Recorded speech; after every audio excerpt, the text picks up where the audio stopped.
আদর্শ গ্রাম। রোজার মাসে লেবুর অনেক দাম।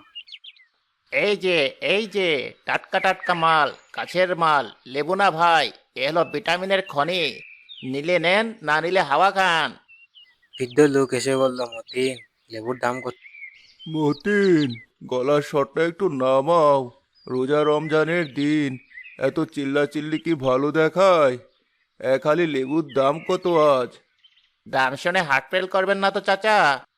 200 টাকা হালি, একদম। আস্তাগফিরুল্লাহ, কি বললে? 200 টাকা? পরশুদিন তো 60 টাকায় নিলাম। 2 দিনের দাম 3 গুণ হয়ে গেল। আরে চাচা, পরশুদিনকে আর আজ আছে? মাল সাপ্লাই নেই, গাড়ি ভাড়া বেড়েছে, রাস্তাঘাটে জ্যাম। আমার তো কেনাই পড়েছে 150 টাকা। আমি কি লস দিয়ে ব্যবসা করব? ভাই, 150 টাকা কেনা পড়লে 160 টাকায় বেচেন। 200 টাকা কেন? এটা তো ডাকাতি। পোষালে নেন, না পোষালে সামনে আগান। আমার দোকানে ভিড় করবেন না। এই বাজারে লেবু শুধু আমার কাছে আছে। যার টাকা আছে সে খাবে, আর যার নেই সে আঙ্গুল চুষবে। মতিন, আমাকে একটা লেবু দে তো বাবা। নাতিটা অসুস্থ, মুখে রুচি নেই, একটু শরবত করে খাওয়াবো। একটা হবে না খালা, নিলে হালি নিতে হবে, খুচরা বেচি না। বাবা, 200 টাকা তো আমার কাছে নেই, 40 টাকা আছে। একটা দে, আল্লাহ তোর ভালো করবে। আল্লাহর দোয়াই দিয়েন না খালা, টাকা থাকলে মাল পাবেন। 40 টাকা এখন লেবুর খোসাও পাওয়া যায় না। যান, রাস্তা মাপেন। মা, ওই দোকানটায় অনেক বড় বড় লেবু, চলো ওখানে যাই। ওখানে অনেক ভিড় মা, আর লোকটার কথাবার্তা ভালো মনে হচ্ছে না। চল অন্য কোথাও দেখি। না, পুরো বাজার করলাম, আর কোথাও তো লেবু নেই। ওই চাচার কাছেই শুধু আছে।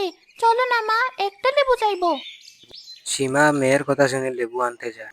দোকানদার ভাই। কি চাই? ভিক্ষা টিক্ষা মাফ করো, খুচরা পয়সা নেই।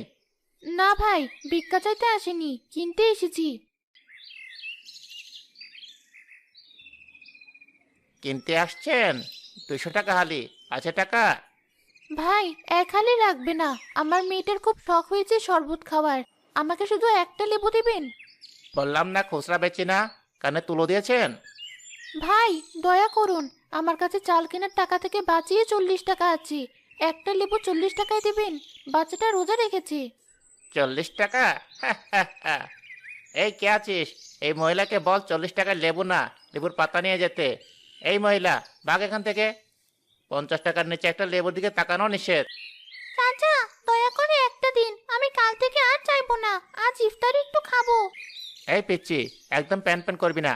তোদের মতো গরিবদের শখ থাকতে নেই। টাকা নিয়ে আবার লেবু খেতে এসেছে। যা, পুকুরে পানি খা গিয়ে। ওটাই তো শরবত। ভাই, বাচ্চার সাথে এমন ব্যবহার করলেন। আল্লাহ সব দেখছেন। গরিবের পেটে লাথি মেরে আপনিও সুখে থাকবেন না। রাখ তোর দোয়াই, টাকা কথা বলে। যা ভাগ। সীমা তার মেয়েকে নিয়ে চলে আসে বাবা, উপমা। ওই মেয়েটা কাঁদছে কেন? হয়তো কোনো খেলনা চেয়েছিল, মা কিনে দিতে পারেনি। চলো মা, আমরা বাজারটা সেরে ফেলি। আরে, আসসালামু আলাইকুম হুজুর। পায়ের ধুলা দিলেন আমার দোকানে, কি সৌভাগ্য। ওয়ালাইকুম আসসালাম। কি অবস্থা মতিন? ব্যবসা কেমন চলছে? আর বলবেন না স্যার, জিনিসের যা দাম, তাও আপনাদের দোয়ায় চলছে আর কি। কি দেবো স্যার? আপনার জন্য একদম বাগান থেকে বাছাই করা বড় সাইজের কাগজি লেবু এনে রেখেছি।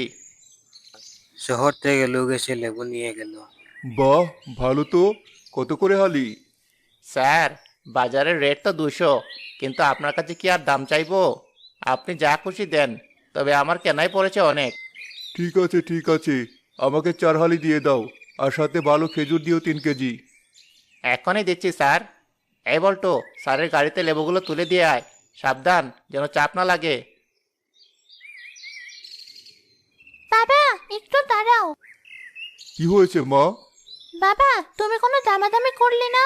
ওই লোকটা বললো 200 টাকা, আর তুমি কিনে নিলে। মা, রোজার সময় তর্ক করতে ভালো লাগে না। আর আমাদের তো সামর্থ্য আছে। ওই যে কোনায় দাঁড়িয়ে থাকা আন্টি আর মেয়েটাকে দেখো। ওরা একটু আগে দোকানদারের কাছে একটা লেবু চেয়েছিল। দোকানদার ওদের খুব খারাপভাবে তাড়িয়ে দিয়েছে। আমি শুনেছি ওরা 40 টাকা দিতে চেয়েছিল, কিন্তু লোকটা দেয়নি। হ্যাঁ, মা, এটাই দুনিয়ার নিয়ম। যার টাকা আছে পৃথিবী তার, যার নেই তার কেউ নেই। এটা কেমন নিয়ম বাবা? ওই মেয়েটা আমার বয়সী, ও কাঁদতে কাঁদতে বাড়ি যাচ্ছে, আর আমরা 4 হালি লেবু নিয়ে যাচ্ছি। আমার এই লেবু খেতে ইচ্ছে করবে না বাবা। লাইলা মা, তুমি ঠিকই বলেছ, আমার ভুল হয়েছে, এসো আমার সাথে। শহর থেকে আসা লোক সে সীমার দিকে চলে